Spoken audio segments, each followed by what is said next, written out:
The Ulefone number 23 Ultra versus the Doogee V Max. Which of these two flagship rugged devices is equipped with the best specs? We'll find out in this video.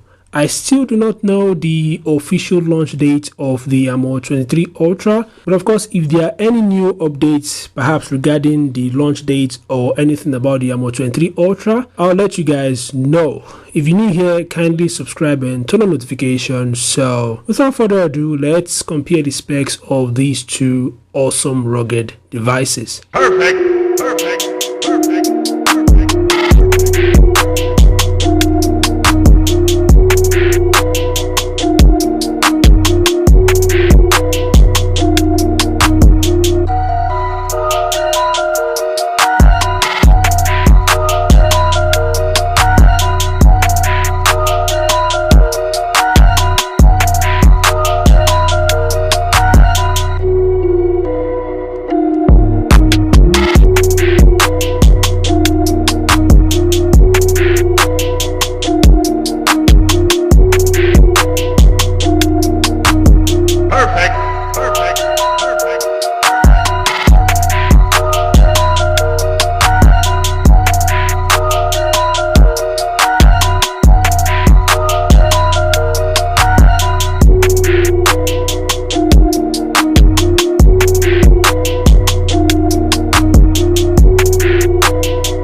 The Ulefone number 23 Ultra versus the Doogee V Max specs comparison. In my opinion, the Ulefone number 23 Ultra is in a different league, guys. I'd like to hear your thoughts about both devices, so feel free to share them in the comment section below. Thanks for watching, subscribe to the channel, and I'll see you guys in the next update. Peace out.